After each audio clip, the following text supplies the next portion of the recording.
تم 4 نمازیں پڑھ لی ہیں، 4 سجدے تہجد کے نصیب ہو گئے ہیں، تو اللہ کی مخلوق کو حقیر جاننے لگ جاؤ۔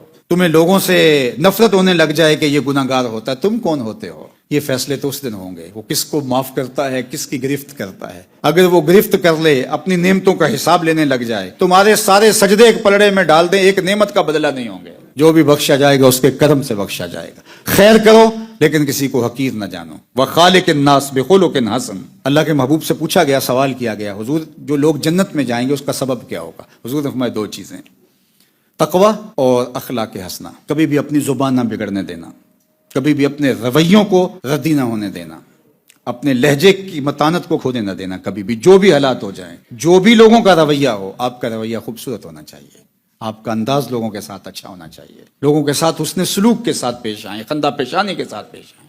فرمایا نیکی کو چھوٹا نہ سمجھو، اگرچہ تم اپنے بھائی کو خندہ پیشانی سے ہی کیوں نہ ملو۔ لوگوں کو خوشیاں دے سکتے ہو تو دو، لوگوں کو دکھ نہ دینا۔ ادخال السرور فی قلب المومن عبادہ۔ تم کوئی ایسا کام کرو جس سے دوسرے مومن کے دل میں خوشی پیدا ہو جائے، یہ بھی اللہ عبادت لکھتا ہے۔ لوگوں کو تکلیف میں مبتلا نہ کرو، لوگوں کے راستے نہ روکو، لوگوں کو اذیتیں نہ دو، لوگوں کو پریشانیوں میں مبتلا نہ کرو، لوگوں کے لیے اذیتوں کے پہاڑ نہ کھڑے کر دو، مصیبتوں میں نہ ڈالو، لوگوں کی آراز پہ، عزتوں پہ حملے نہ کرو، لوگوں کے ساتھ خامخواہ کا حسد کر کے اپنے آپ کو، لوگوں کو اذیت دینے کی کوشش نہ کرو۔ اللہ کی مخلوق پہ رحم کرو، لوگوں سے محبت کرو۔ اللہ کے محبوب نے ایک موقع پر ارشاد فرمایا، المؤمن مالفۃ لا خیر فی من لا یالف ولا یولف۔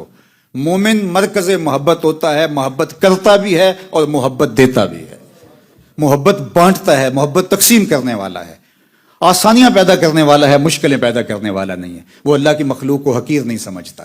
فرمایا کہ الخلق عیال اللہ، جو مخلوق ہے اللہ کا کنبہ ہے، تو اللہ کے کنبے کے ساتھ شفقت کرو، اللہ کے کنبے کے ساتھ محبت کرو۔ میرے والد گرامی کہا کرتے تھے، اور میں اپنے طلباء کو یہ کثرت کے ساتھ بتاتا ہوں، آپ فرمایا کرتے تھے کہ اگر کسی کے بیٹے سے پیار کیا جائے، اس کی گال سہلائی جائے، اس کے سر پہ ہاتھ رکھا جائے، اس کا ماتھا چوما جائے، تو باپ کا دل کتنا راضی ہوتا ہے اور وہ کس قدر اس پہ خوش ہوتا ہے۔ کہا اگر تم چاہتے ہو کہ رسول اللہ تم سے پیار کریں، حضور کی امت سے پیار کرو، اور اگر چاہتے ہو اللہ ہم سے پیار کرے، اس کی مخلوق سے پیار کرو، وہ تمہیں محبت سے نوازے گا۔